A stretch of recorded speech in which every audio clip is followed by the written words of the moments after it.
मीना एका छोट्याशा खेड्यात जन्मलेली. गरीब परिस्थिती, वडील साधे शेतकरी, आई एक गृहिणी. लहानपणापासूनच घरात नामस्मरण, भजन, आरत्या सुरू असायच्या त्यांच्या. सकाळी उठताच अंगणातल्या तुळशीपाशी दिवा लावला जायचा आणि रात्री झोपायच्या आधी विठोबांचं नाव घेतलं जायचं. मीनाचं बालपण यातच गेलं. तिच्या आईने लहानपणापासूनच तिला शिकवलं होतं, मुली, श्री विठुरायावर विश्वास ठेवला की जगात काहीच अवघड नाही. अंधार कितीही गडद असो, पण त्यांच्या नावाचा दीप पेटला की वाट बरोबर दिसते. आईच्या या शब्दांवर मीना मनापासून विश्वास ठेवत असे. तिच्यासाठी विठोबा फक्त देव नव्हता, तर तो तिचा सखा होता. शाळेत तिला काही त्रास झाला, मित्रमैत्रिणींनी चिडवलं किंवा अभ्यासात शंका आल्या की ती थेट मंदिरात धाव घ्यायची आणि श्रींसमोर उभं राहून आपले मन मोकळं करायची. पण आयुष्य नेहमी वाटतं तितकं सोपं नसतं. 12वी झाल्यावर मीनाला पुढचं शिक्षण घ्यायचं होतं. गावात पर्याय नव्हता, म्हणून ती शहरातल्या कॉलेजमध्ये शिकण्यासाठी गेली. पण शहरातलं आयुष्य तिच्यासाठी वेगळंच होतं. वर्गातल्या मुली ब्रँडेड कपडे घालून येत, त्यांच्याकडे नवे फोन, पर्स, नव्या गाड्या असत. मीना मात्र जुन्या सायकलवरूनच कॉलेज गाठायची. वहीसाठी पैसे मागतानाही आईकडे दडपून जायचं. पैसे मागावं का नाही असा विचार तिला करावा लागायचा. एक दिवस वर्गातल्या 2 मुलींनी तिच्या कपड्यांवरून थट्टा केली. काय ग, अजून गावाकडचीच आहेस असं वाटतं. अजिबात आपलं राहणीमान बदलायचं नाही वाटतं, असं म्हणत त्या तिच्यावर जोक करत हसल्या. मीना चेहरा लपवून बसली. काय बोलावं तिला काहीच सुचेना, पण मनात मात्र वादळ उठलं होतं तिच्या. आपल्याच सोबत असं का?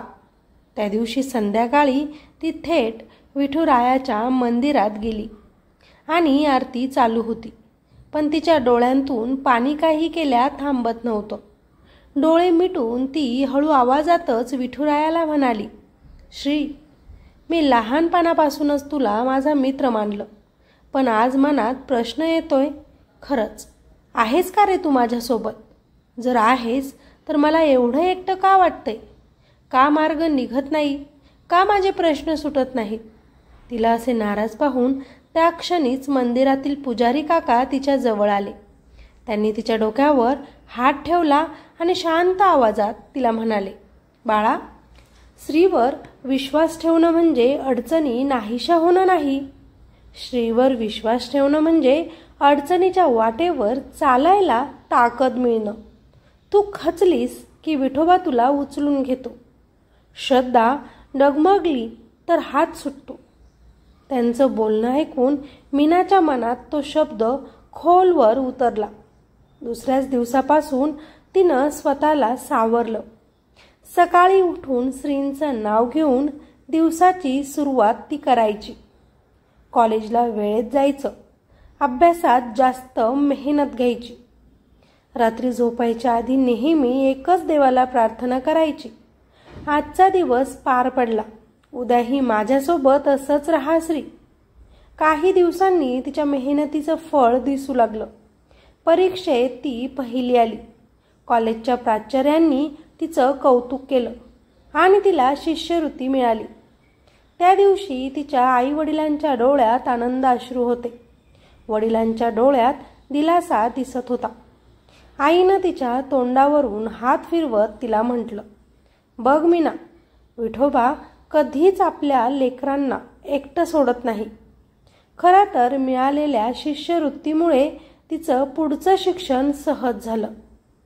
शहरातच तिनं पार्ट टाईम काम सुरू केलं आणि आईवडिलांना थोडाफार आधार द्यायला लागली.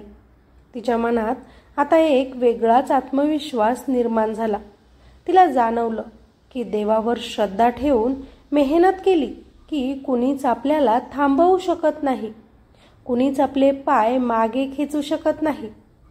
कॉलेज संपेपर्यंत मीनाला मोठ्या कंपनीत नोकरी मिळाली. पहिल्यांदाच ती ऑफिसात गेली तेव्हा तिच्या डोळ्यांसमोर तिचं गाव, शेत, घरची ओढ आणि सगळ्यात महत्त्वाचं म्हणजे तिच्या श्रींचा चेहरा उभा राहिला. पहिला पगार मिळाल्यावर मीना थेट गावाकडे धावली. मंदिरात जाऊन तिनं संपूर्ण पगार विठोबाच्या पायाशी ठेवला. तिचे डोळे भरून आले होते.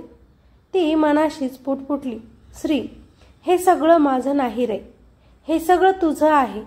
मी किती वेळा तुझ्याकडे प्रश्न विचारले, तक्रार केली, तुझ्याजवळ रडले, पण तू कधीच माझा हात सोडला नाहीस. जर आज मी उभी आहे तर ती फक्त आणि फक्त तुझ्या कृपेनं. त्या क्षणीच तिला जाणवलं, श्रद्धा म्हणजे चमत्कार नाही, श्रद्धा म्हणजे अंधारात चालण्याची ताकद आहे. पडल्यावर उठवणारा हात जो समोर येतो तो हात म्हणजे श्री विठू माऊलीचा.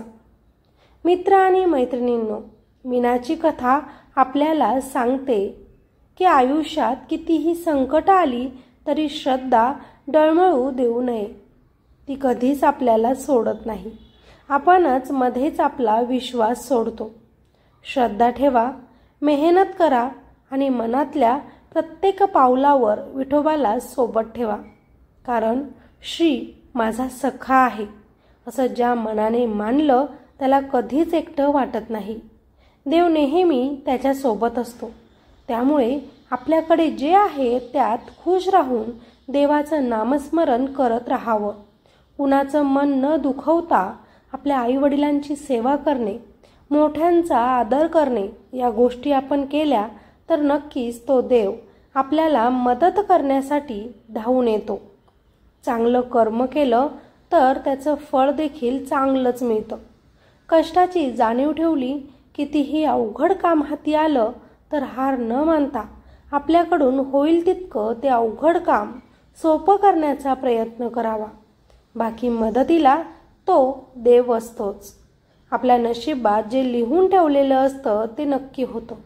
नशीब बदलणं आपल्या हातात नसतं, परंतु आपल्याला काय हवंय, काय नकोय, आपल्याला कुठपर्यंत पोहोचायचं आहे हे आपल्याच हातात असतं.